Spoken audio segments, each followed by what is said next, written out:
réalité nos envies de faire pour anticiper et préparer ensemble les mobilités de demain. Et donc, on a participé à trois sommets Climate Change. Le premier à Agadir en 2017. En 2018, nous étions à Abidjan aux côtés de l'ARSI.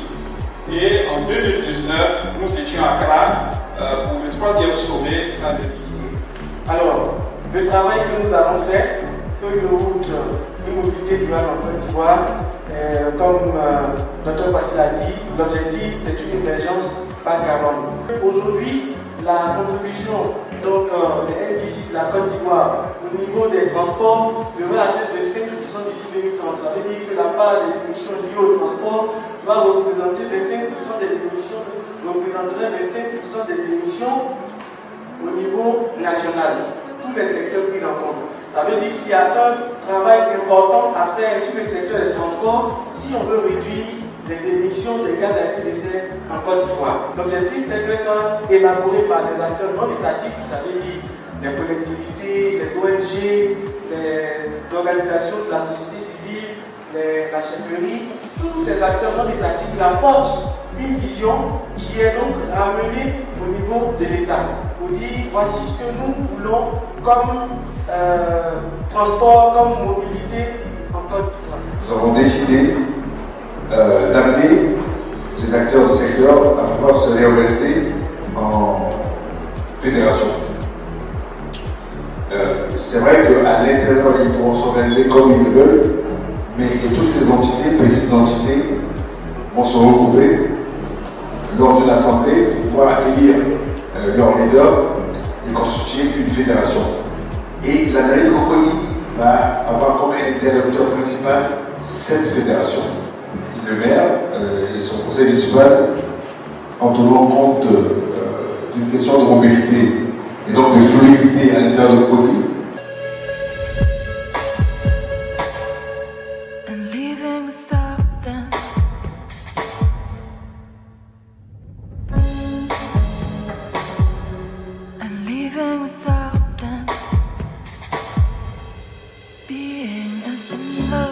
Nous avons bien compris le fond et surtout l'idéal à atteindre. Et ça, nous nous inscrivons dans ce chemin-là, nous nous inscrivons dans cette politique. Vous avez parlé de 86% en ce qui concerne le transport informel à Abidjan. Et ces 86%, c'est nous. Le Woro, c'est nous. Le Baka, c'est nous. En tout cas, tous ces moyens de transport qu'on utilise à Abidjan pour pouvoir se déplacer. Alors, qu'est-ce que vous pensez faire pour nous? Il n'y a pas de transport sans propriétaire de véhicule, il n'y a pas de transport sans conducteur. Mais vous restez un secteur, il n'y a pas deux secteurs. Est-ce qu'on se comprend? La première chose qui est de réorganiser les lignes sur lesquelles les acteurs sont dans les différentes communes qui sont traversées par le projet. De constituer une plus-value pour Climate Change et tous ses partenaires, parce que c'est l'une des rares, c'est la première expérience où on part de la déclinaison nationale à la déclinaison locale.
Sur des sujets quelquefois qui nous sont très étrangers.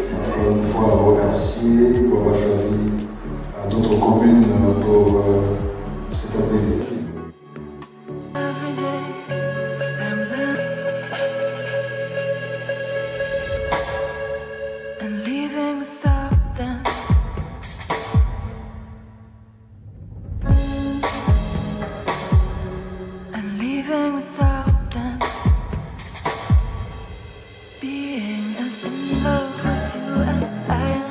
À nous de savoir, parce que l'espace, la cité verte est un de mes projets. Les véhicules rénovés, je préfère dire rénovés ou neufs, permettent que nous manquons de pollution au niveau de la commune. Parce que des fois, lorsque nous voyons ces véhicules qui circulent au niveau de la commune de Cocody, excusez-moi, ce n'est pas pour frustrer les transporteurs, mais ça ne reflète pas la qualité et la beauté de la commune et où on veut amener la commune.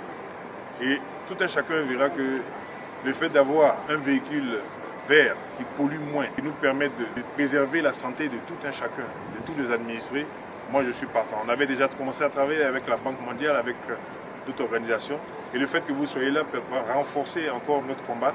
Et j'espère que, sorti de cet atelier, nous aurons quelque chose à faire et comment nous allons aider non seulement les transporteurs, mais aussi à améliorer la qualité de vie de nos administrés.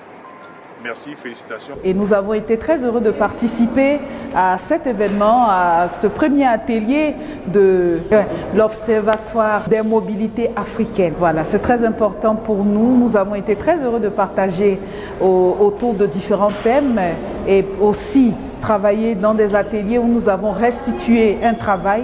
Et nous pensons que l'élaboration de toutes ces idées, de toutes ces pensées conjuguées dans le même esprit d'assainissement du transport nous permettra de pouvoir mieux gérer ce secteur.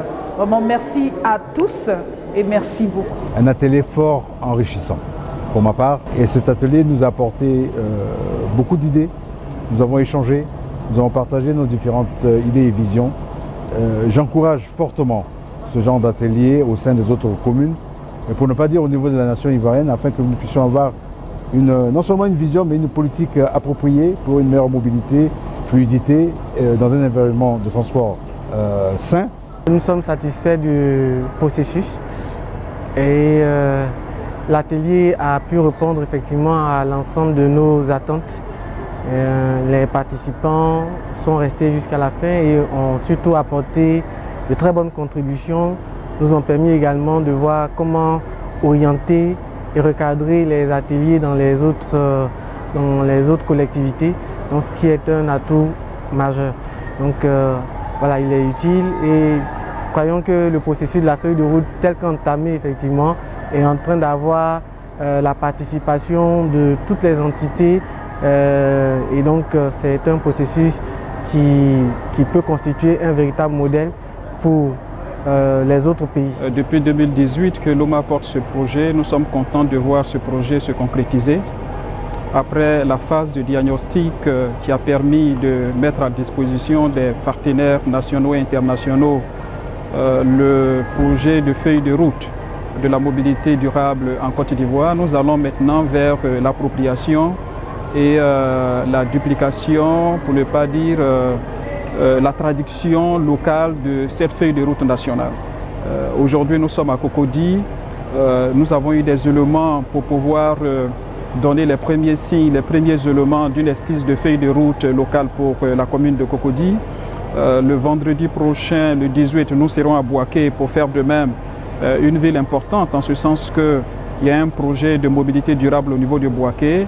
Et le 25, nous serons à Odiéné. Donc, toutes ces initiatives locales constitue vraiment une référence pour toute l'expérience de la feuille de route nationale et devrait permettre à nos partenaires de pouvoir appuyer ces feuilles de route locales que nous sommes en train de mettre. Et in fine, cela débouchera le 29 septembre prochain sur un atelier national de vulgarisation, d'appropriation et d'échange autour de la feuille de route nationale. Je vous remercie.